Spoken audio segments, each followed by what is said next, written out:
राज ठाकरे आणि उद्धव ठाकरेंच्या पक्षाची जवळीक सातत्यानं वाढताना दिसतेय.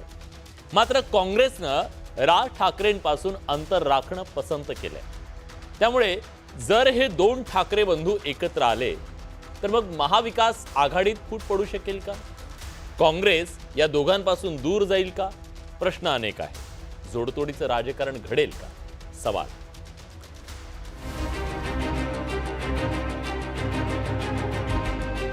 पाच जुलै रोजी उद्धव ठाकरे आणि राज ठाकरे एकाच व्यासपीठावर येऊन विजयोत्सव साजरा करणार आहेत. दोन्ही पक्षांच्या नेत्यांसह मनसैनिक आणि शिवसैनिक विजयाचा जल्लोष करण्याची तयारी करतायत.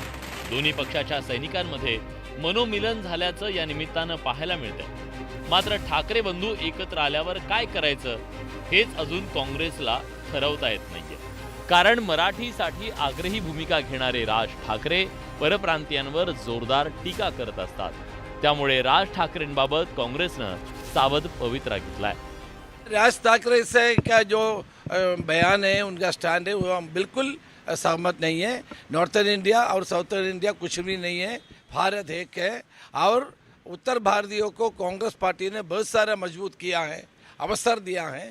कांग्रेस हमारे विचारधारा के लेके चलेगा. अगर राज ठाकरे उनके साथ आते तो देखेंगे. अभी तो तय नहीं है ना, जाएगा या नहीं जाएगा. मनसे अध्यक्ष राज ठाकरेंची परप्रांतीयांविरोधातली भूमिका नेहमी स्पष्ट आणि सडेतोड राहिली आहे. असं असलं तरी काँग्रेस आणि भाजपनंही राज ठाकरेंसोबत याआधी जुळवून घेतलं होतं. 2019 मधील लोकसभा निवडणुकीत राज ठाकरेंनी केंद्र सरकारवर जोरदार टीका केली होती.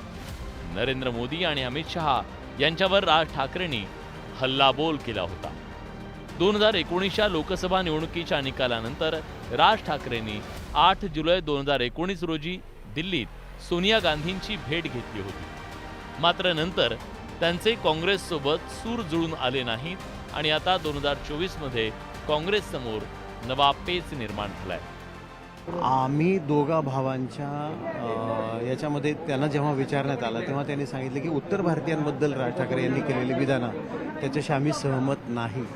आणि आघाडीमध्ये त्यांच्या दोघं भाऊ एकत्र आल्यानंतर मुंबईची निवडणूक लढवत असताना आम्ही सहभागी व्हावं की नाही याबाबतचा निर्णय पक्षश्रेष्ठींशी चर्चा करून मग घेऊ. बातम्या अशा आहेत की त्यांनी तो निर्णय घेतलेला आहे आणि बहुधा ते एकटे लढणार आहेत असं म्हटलं जात आहे. काँग्रेसच नाही तर भाजपसोबतही राज ठाकरेंची राजकीय जवळीक मागील वर्षी पाहायला मिळाली होती. 2024च्या लोकसभा निवडणुकीत राज ठाकरेंनी भाजपला पाठिंबा दिला. शिवसेना भाजपच्या उमेदवारांसाठी राज ठाकरेंनी सभा घेतल्या. राज ठाकरे परप्रांतीयांच्या विरोधात भूमिका घेत असले तरी भाजपनेही मागील वर्षी त्यांचा पाठिंबा घेतला.